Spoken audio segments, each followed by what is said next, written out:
perfecting is the wrong word. We spent a lot of time efficientizing our craft. Sure. Yeah. Is efficientizing a word? No, absolutely not. No. It should be.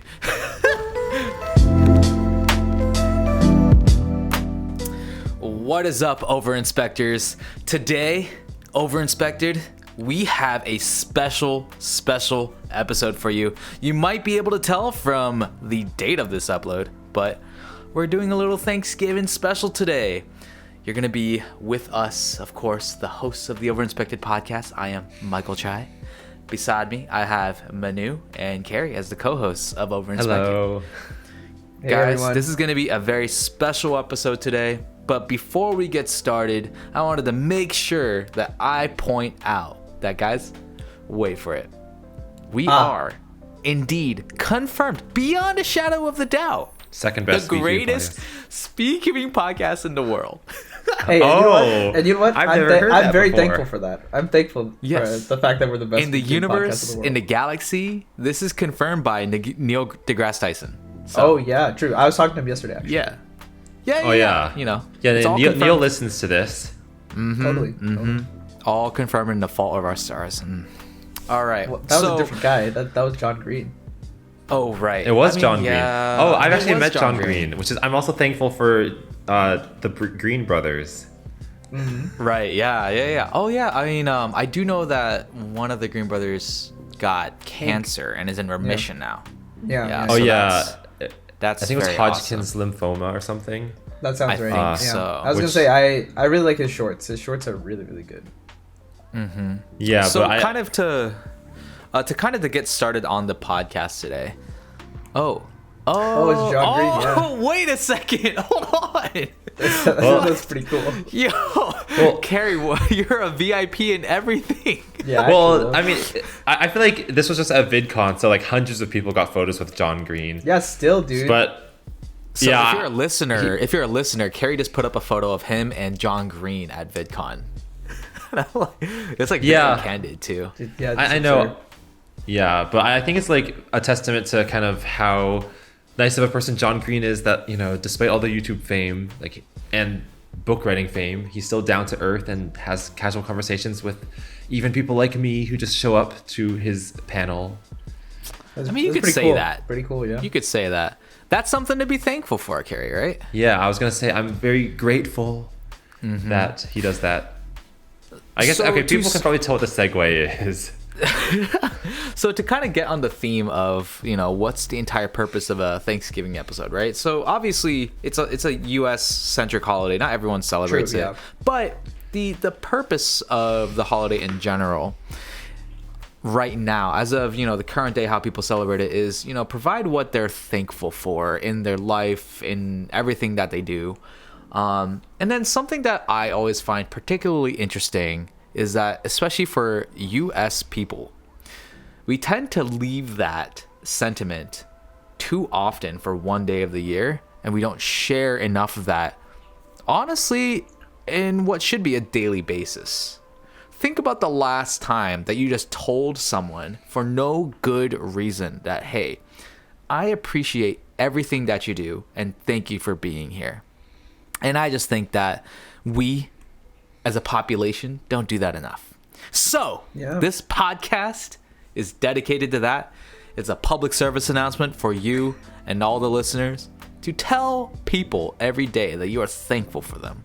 But we are going to talk about what we're thankful about in cubing and maybe not in cubing. As Carrie mentioned, he's already thankful for famous people being nice. Well, down to earth, but yes. Yes, very down to earth. Yeah, I mean, I'll think- spin off that. I'm thankful. Okay, let's start with the thankful and cubing things. I'm thankful for the cubing community being so welcoming, because very easily the community could have been like, "Oh, you aren't a sub 10 solver. We don't really care about you. You know, you can't have fun. We're just gonna like exile you." Rather than what the community currently is, it's very welcoming and inviting to everyone. We were at a competition this last weekend, and on Friday, the Friday before the competition, we saw like this kid in the Mexican restaurant, and he was just solving like the super floppy, and then so China Or like, oh, like do you like solve and whatnot? And he's like, yeah, I solve. Like, you should go to this competition. It's coming up. And he's like, oh, I can't go. I'm only a minute solver. And we're like, no, that's the wrong mindset. Like, it doesn't matter if you're a minute solver. Yeah. Like, because there are other minute solvers there, and there are other people who are just getting started. It's a good way to like make friends and stuff. And I think if I had that mindset, like, oh, like I'm a 1 minute solver, I'm a 30-second solver, I shouldn't go to competition, I wouldn't have become part of the community. So I'm very thankful that the community is so open rather. Yeah. I feel like, elitism is not what we want in cubing. We want everyone to feel like this is a community they can frolic and, meet new people regardless of their speed. I think, the only thing that ties us all together is that we love Rubik's Cubes. So there's no barrier to entry. Which, as an adult is a little bit odd to say. It's a little bit odd. Yeah, for sure. Oh, I think what was like I said, during this past weekend, as of this recording, right? So I was watching like the YB Cube documentary again. Oh yeah. And then it was Drew Brad's mom just being so flustered and confused by why are all these college kids so interested in this?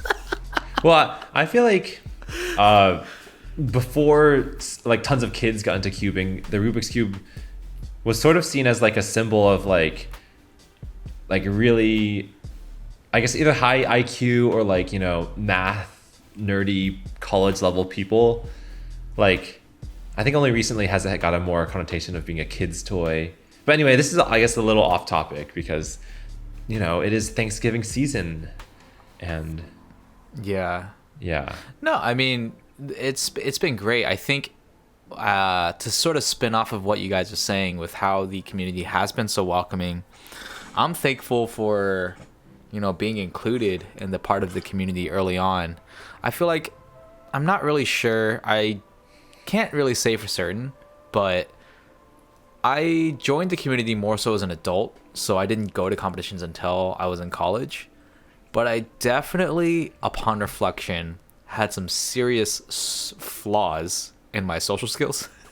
And to a certain extent, they've definitely gotten better. But I felt like the cubing community was like a safe space for me to sort of like embrace whatever social flaws that I had. I think more people than not in the cubing space have a lot of social insecurities and shortcomings. And we sort of band together around that and just get to know each other in our own like unique ways. And through that, we're able to develop our, social skills. And it's weird to say that even as an adult, but that's definitely something that I've come to appreciate a lot. Because for me, some of the biggest like growth that I've had since starting college was like my social capabilities, which sounds a little psychopathic to an extent to be so objective about it, but the cubing community played a large part in that as well, to just kind of find like a safe place for me to assimilate and just kind of be myself. Not really definitely. Too too many places like that. I feel like there's nothing psychopathic about that. And I also feel like if you imagine other places where people socialize, like let's say you go to a bar or like a football game or something, it feels like maybe it feels a little more intimidating because you're almost like being judged by like how smooth you talk or something. But I feel like having a similar interest right off the bat makes it so that like you don't have to worry about like how you're presenting. You're focusing more on the shared common ground, which is like cubing. And also like totally. I mean, so I think a while ago some of my friends were talking about this, about how it's really difficult to make friends as an adult, right? And I think when I came to college, I mentioned this before, but when I first came to college as a freshman, I didn't know anyone at Berkeley. So I definitely would have ended up as a guy who had like maybe like one or two friends. But because of Berkeley Cube Club and just the fact that like the cube was there as the cube and cubing were there as like just things to talk about, excuses for us to get together, I think that helped a lot. And I think like the majority of my friends now are from that cubing environment, so I'm very thankful for that.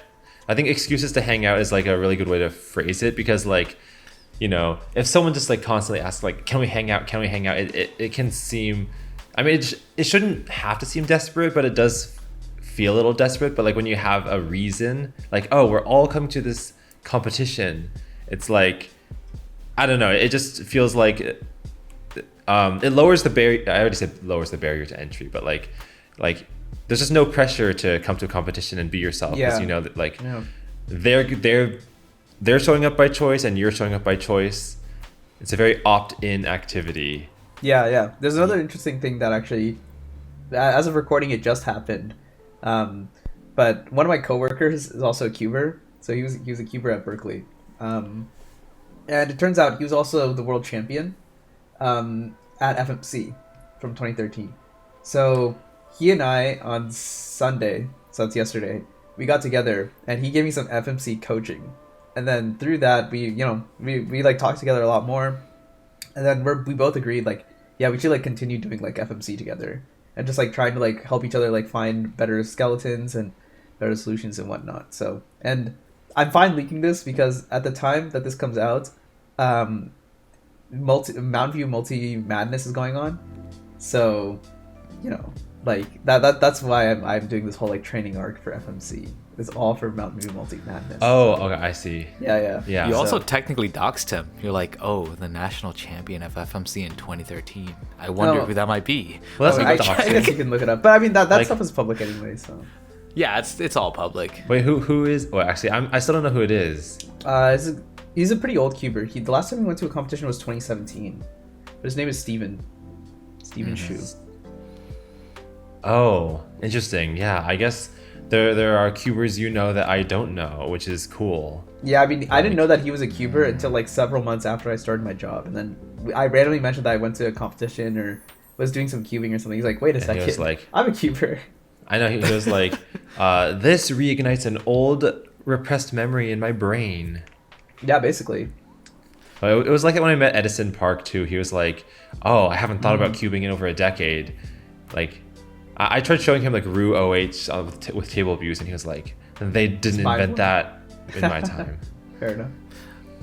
I'm not sure if it's going to be called like a renaissance, but I do believe that, you know, there will be some cubers that, you know, quit and come back. I think there is going to be a component to that. More people than we think. There's a lot of people that quit cubing. A lot of it was the pandemic. But I think we're going to see a lot of returning faces because of what the community can provide, really. So it'll be very interesting to see. That's just like a hunch of mine.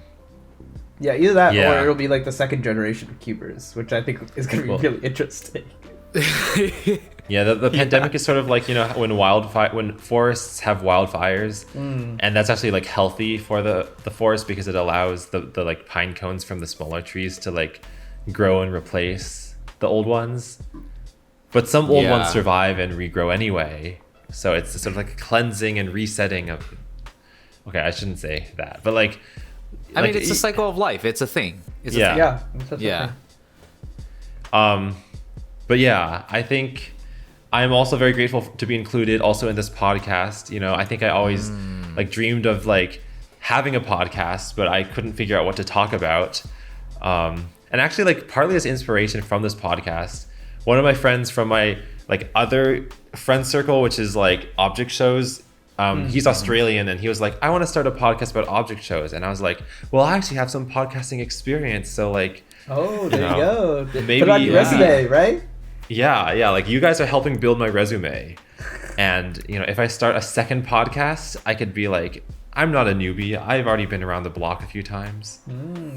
True, very true. Actually, you know what? I agree with that sentiment. I am very grateful for the Overinspected podcast. This started out as like this fun little like idea that came to life. It's hard to say. Like, I've definitely learned through the last few years that if you want to do something, you just have to tell yourself to do it. And you know, obviously I'm not like the best at it, but I'm learning that like you just have to like do something and see what sticks. So like I think in the beginning of Overinspected, like maybe we were concerned about like having like the perfect episode or like the perfect editing or etc. But at the end of the day, we decided to not do that. We just decided to like, you know what? YOLO. YOLO. And through progression, I think, personally speaking, and I know that you guys feel this way too, so you can speak for yourself, but I know it's definitely, we're all on the same page here, but I mean, we have a discography that I'm incredibly proud of. Yeah. And I think, like, you know, it's just fun. I think at the end of the day, like, I'm thankful for us to be able to literally just chat once a week. It's just, you don't really, you can't really, it's a priceless feeling almost in a way, because when you don't have it, feels a little bit empty, you know? Yeah, and sometimes totally. you definitely need it, but I think, you know, Carrie, you mentioned it too, is just sometimes you just kind of feel this like yearning to just like talk to people and stuff like that. And what's better than just like chatting with friends every week, right? Yeah. Well, that's why I think the fact we have on seasons and off seasons is kind of good, because, you know, this, okay, actually, like, I think this ties into like a lot of friendships. Like if you like literally see the same person every day your whole life, you know, it's like eating cantaloupe all the time. It's like you need some like watermelon to shake it up. But like, I think, why did you choose cantaloupe of all? Very the... specific. Well, I don't know, because I figure like a fruit salad, like the main three are like watermelon, cantaloupe, and pineapple. That's what I feel like I'm always eating. Interesting. Because it's like red, orange, yellow. Okay, fair enough. I feel like I'm my, being laughed Cantaloupe is at the on my first fruit. own podcast. I feel like my fruit salad would have like grape and honey melon also. Okay, that's true. Those are good. I would not eat a fruit salad, Okay, well, so Ooh. I don't. But like, isn't it healthy? And don't you want to be a healthier person? No comment. No comment.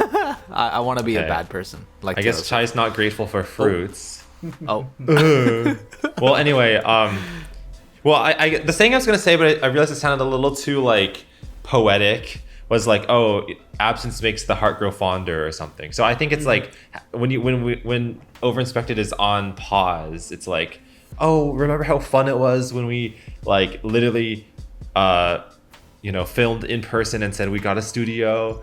We should totally bring that back. yeah. oh yeah. And by the way, it's like in the actual experience, it's really fun. So like, Yeah, it's just so fun. like It's so fun. It's just really fun.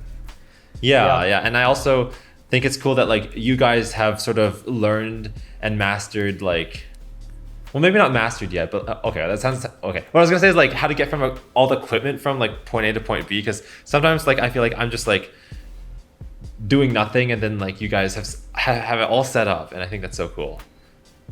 Yeah. I mean- yeah. No, it's true. Like we spent a lot of time perfecting is the wrong word. We spent a lot of time efficientizing our Sure. craft. Yeah. Is efficientizing a word? No, absolutely not. No, It should be. like making it more efficient. yeah. I don't know if it's a single word. Like, can you compress that into one word? Streamlining. Oh, there we Oh, go. yeah. That's You're it, right. that's You're it. right. Wow. This is why they pay you the big bucks, Gary. Oh, what? Just because I know one word. Yeah. Imagine. Yeah. Yeah. But yeah. Okay. Well, while we're on the topic of why we're thankful for Overinspected, I'll put my 2 cents in. So I'm thankful for having other people to kind of like motivate and kind of like push the hype around, you know. So sometimes like whenever I want to do a project on my own, it's like, oh, I'm super gung ho about it. I'm gonna have a lot of motivation for 3 days, and then next week it's just completely dead in the water. But I feel like having you guys around makes it so that there's like almost a sense of responsibility. It's like, all right, like yeah, like you know, I'm hype about this, you guys are hype about this, and then if I lose a little bit of hype, then like I'm reminded next week, like, oh yeah, we were hype about this, right? And so it gets my hype meter back up. I've been saying hype a lot. Oh yeah. That's just kind of how it works, I know what you mean. Well, like big groups, like I feel like big groups help. Well, this isn't a big group, but like having other people keeping the motivation going is like really helpful. Like one analogy I've been telling myself is like, if you wake up in the morning, sometimes like you don't want to get out of bed and you like sleep in just because like it's a weekend or something. But like if you're like traveling with like 5 friends, and then like you hear your friends like saying like, let's go to the Golden Gate Bridge today. It's like way easier to just get out of bed and be like, yeah, I want to go to the Golden Gate Bridge too. Right. And I don't know, I guess that's the analogy I was thinking of. Yeah, no, I agree. I fully agree. And I think it's also like, one thing I heard is that like, if you want to get something done, or if you want to like set a goal for yourself, one thing to do is that you should tell someone else that you're going to set a goal. It's kind of like making a bet in some sense, right? It's like, I bet that I'm going to get this done. And your friend bets that you won't get it done. That way there's like a little bit of like stakes. And that way it's not like, you're not just disappointing yourself, which, you know, some people are fine with, like someone like me, but you're also going to disappoint someone else, which is like not fine sometimes. So yeah, I think it's kind of like that a little bit. Yeah, I guess like when you tell someone else, you've sort of kind of made the goal concrete in a way. Like it's no longer a nebulous idea in your head, but now it's something that can be like recorded and remembered. So it's like now you can tell like, okay, I actually succeeded, or I actually failed at something I wanted to do, instead of just a general feeling of like, maybe I should do this someday in the distant future. Yeah. I think in a lot of ways, CubersLive has become easier to do. Okay, this easier is not the right word. It's been easier to motivate the more that we've done it, because, Carrie, I'm sure you have a lot of experience in this, but just seeing the work, the output, and having it there in perpetuity, like that's your library of work. And as we've been increasing our library of work with our live streams and our series,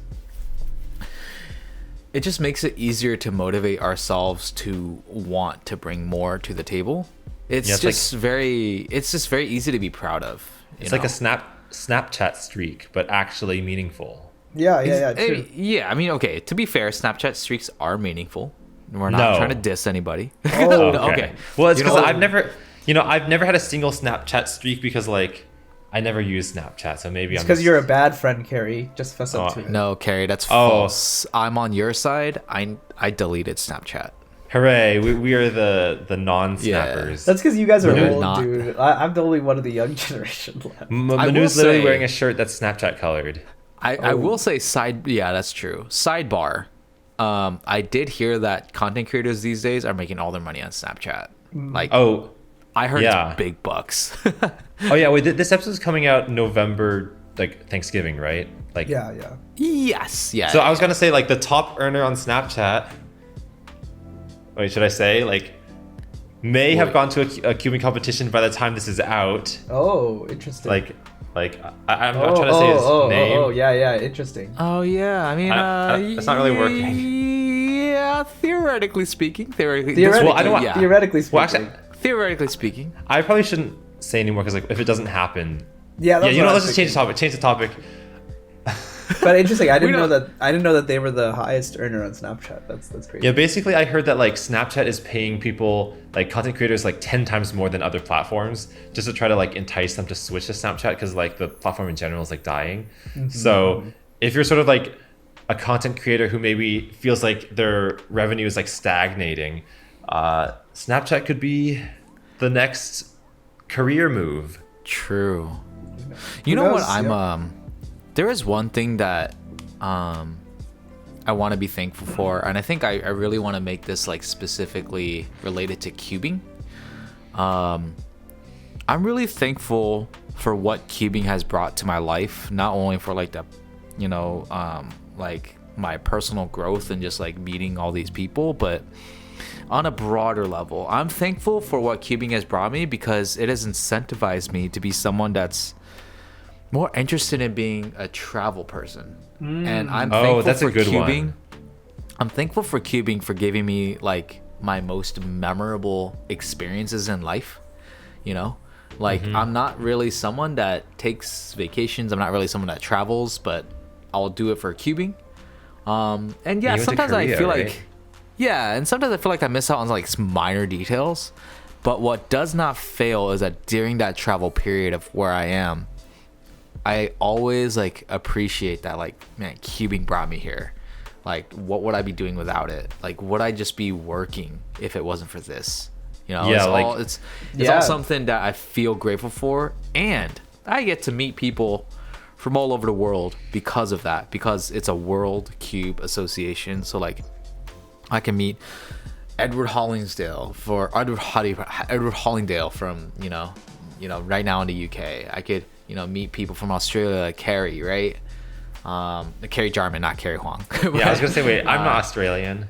Stuff like Good that. that you might. Meet cubers from China. Meet people from the other United States as well. Get to know Maddie, right? Get to know other people eventually. Like get to meet Soup Timmy. All these people. At the end of the day, it's just something where like I'm extremely grateful for that part of just allowing me to be a small part of other people's lives too. I think that's something that I really like about cubing. Just on the broader scale, I'm just everywhere from my definition. Like it kind of like the butterfly effect. You start to think like all your friends wouldn't have happened if it weren't for cubing. Well, I was gonna say like, I wonder what Erno Rubik thinks about all of this, because like he's the one who started it all, and I don't think he's super active like in the current like speed cubing side of things. Like I am, super grateful to him for like that's inventing this toy and also like pushing hard enough to like get it mass produced and becoming such a mainstream puzzle. But like I'm also like grateful to him for like being cool. I mean, I guess anyone would be cool with their puzzle, creating and blossoming into like a huge community. But like, a lot of people in their 70s or 80s could be like, oh, get off my lawn, I'm retired, I don't want to like see these kids trampling over my work. But I think he's gone to a few competitions and been like very supportive. I think it'd be really cool to meet him someday, or like has he ever get competed? I don't know, actually. Like this is, I don't think so. Yeah, I haven't thought so, about really. this. I'm sure he must have like, been at 1982 Worlds though. Yeah, I mean he would have been 40 at 1982 Worlds. Oh no, he'd be 38. But yeah, like I don't know. I think it's crazy to think that the person who kind of birthed this whole community is still alive and like on this planet. Yeah. It's crazy to think that he made that puzzle unintentionally as a puzzle. He made it for like a group theory explanation, right? Architecture. Maybe. Yeah, it was architecture to help people like visualize in 3D space what was going on. Oh, you're right. Which I must say definitely is the case. Like, I think some people like are like, oh, like cubing is like kind of like a waste of time. I think it's a fun hobby, and one of the side effects of it is I think it does improve your spatial awareness. So, I think so. Good job, I think Mr. that's Good job, Mr. It's a very real skill. Yeah. Yeah. I mean, I know that like a lot of like elderly people will like download apps on their phone to keep their like mind sharp. It's like these, like maybe do their daily crossword or like just anything to kind of like stimulate the brain. It's kind of cool that like just by cubing you will always have that. Like even if you're not as fast when you're like 70, even if you do like just a handful of solves a day, I'm sure it'll keep kind of the I don't know, puzzle spatial awareness side of your brain active. Yeah, probably. Yeah. Probably. And not only just Erno Rubik too, but like I'm thankful for Rubik's as a company being heavily involved in the WCA these days. I think Rubik's isn't the only one, but I'm thankful for companies like Rubik coming into the field. And you know what? It's great to see cubers get paid. Like I know it's like there's like sensitive topics of like exactly what and like what the deals are, right? Obviously there's non-disclosure agreements, but I'm thankful that these guys who are at the top of the crop are respected and paid to some extent and compensated for their worth, right? Yeah, and totally. Who knows what that exactly is, but this was unimaginable 10 years ago. And I'm thankful for, the goodwill companies that are coming in. Not all of them have been goodwill, but I'm thankful for the ones that are and that have been sticking around and providing a future for, a fiscal future for Rubik's Cubes. That's something that I think Rubik's has played a big part of, stemming from Erno Rubik himself, obviously. I mean, that is true, because if we didn't have these companies, I don't know if a community could survive on just like 1980s Rubik's technology. Like maybe we Right, would have right, yeah. maybe there still would be the advanced methods like 3 style and like ZBLL, but like no one would have the energy to memorize them. Yeah. And people just run out of things to talk about, I guess. Yeah. I guess to change a little bit, another thing I'm thankful for is like the community, but I guess what I mean to say is the community and like the hype results that the community seems to produce like month after month after month. Because one thing, like, you know, like sure, like there may be a community, sure, like we all like this puzzle, but if there aren't necessarily interesting things going on in the world of speed cubing, then it like kind of like, you know, wanes off or whatever, right? But I mean, we just came out of probably what was the most exciting competition in terms of results. I guess Just is a little bit weird, but I mean, Worlds was a fantastic Worlds to watch as a spectator. The whole championship season was fantastic. Records are still being broken all the time. People are still getting like amazing results and stuff. So I'm thankful for that. That like there is a community to follow, if you will. Yeah, like huge thank you to the people who like spend 8 hours a day practicing. I know like they may feel in those hours that they are slogging through the trenches, but it gives us spectators a really good show, so hooray. Mm-hmm. Yeah. And you get to be like world record holder, which is always good. Mm-hmm. I think so. We should probably close out pretty soon, but there is like a couple things that I thought was very, you know, just something that I feel like I didn't think about it much before, but is very wholesome. I think we all acknowledge that if we never cubed again in a competitive sense, we would never really forget it, right? We would never really forget how to solve a cube. It's just so ingrained in our brains. Yeah. Like something on a chemical level would have to change in our brains for us to forget it. Yeah. Right? And it's going to be everlasting memories and stories to share. Like I think of myself as a cool grandpa who can solve a Rubik's Cube. Right? Yeah. That's true. Or Yeah. like, you know, I think of myself as probably going to be, I'm going to have my kid be a second gen cuber just by proxy. And Ooh, it's just one of start these them things young. where the transfer of knowledge from something that has been part of my daily life for, at that point, would have been tens of 20 years. So that's something that will be, I'm looking forward to down the road, and I'm thankful for Cubing to provide that. But finally, if you've made it this far in the pod, we should all be thankful for the past, the present, and future organizers and delegates and WCA staff. Yep. The WCA fundamentally does not exist without these unpaid volunteers, right? I want to give That's a true. specific thank you to all the past delegates that no longer are here anymore because they burnt out, right? Delegates who've taken a step back, organizers too, right? And you know, the WCA would not be where it is today without like these contributors. Some ones off the top of my head are like, you know, Kit Clement and Bob Burton are like great ones, right? Yeah. So many more, like literally countless people who have come and gone, and just being thankful for them and just existing in a crucial period of time. Of course, thank you to the current and the future ones, right? And I hope everyone kind of like comes together at some point.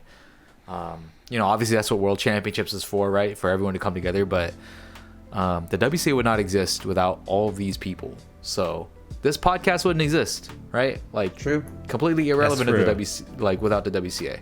So we are thankful for that, and thankful to all the people that has like made competitions and all these spaces happen. Mm-hmm. Yeah, I think those are a good group of people to thank for like the kind of last remarks, you know, because like the fact that it is all volunteer work is like remarkable, given how large scale things have become. So yes, thank you, delegates. Yep. All right. I think this is it for our special Thanksgiving episode of the Overinspected podcast. Yeah, there was a lot to talk about. There's just a lot of like reflecting about like how cubing has been impactful for us and how we think how we think we should express our thankfulness to cubing, to this little toy that we have, right? But yeah, that's pretty much it for today. I hope everyone who's listening to this podcast has a great Thanksgiving weekend. Enjoy all the time with your family. And even if you don't celebrate the holiday, spend every single day thankful for what you have. Let the person next to you know, like, hey, thank you. And then that's it. Bid you adieu. Yay. Sounds good. Thank you for watching. Bye. Yeah, thank you to all the listeners. Thank you to all the subscribers. And if you're not a subscriber, you can subscribe, and then I'll be thankful for you too. Oh yeah, I'll be thankful for you if you subscribe, if you comment, if you like, follow our Instagram. Hey, wouldn't be the greatest speedkeeping podcast without a little bit of trolling, right? So. Yeah. And if you're not subscribed, what's with all this no, wholesome thank you. content? I'm not really down for this wholesome stuff. We should only do this like once a year. Yeah. Well, I know the perfect time of year. Yeah. But Chai, you were the one who said it should be 365 days a year, and now you're moving it down to 1. I think you are flip-flopping. So it's come full circle, so it's time to end this podcast. Oh no. Okay. Every hypocrite. thank has been given. I'm not thanking people anymore for the rest of my life. Okay, that's okay, because we'll move on to the next holiday, Christmas or whatever. And no one says thank you on Christmas, so hooray. They all say you're welcome. They all say, yeah, you're welcome. Yeah, like, they give you the gift, like, you're welcome. That's so, like, conceited. It's like, you're welcome. Yeah, you're welcome. I'll be the judge of whether you deserve a thank you. Well, that's a bad note to leave the Thanksgiving episode on. So, just kidding. I revoke everything mean I said. If something I said sounded mean, I revoke it. Oh wow, that's really powerful. Thank you for revoking your thank yous. You're welcome. No. Okay. No. But thank you. Okay. Bye. Goodbye, everyone. Goodbye, overinspected viewers.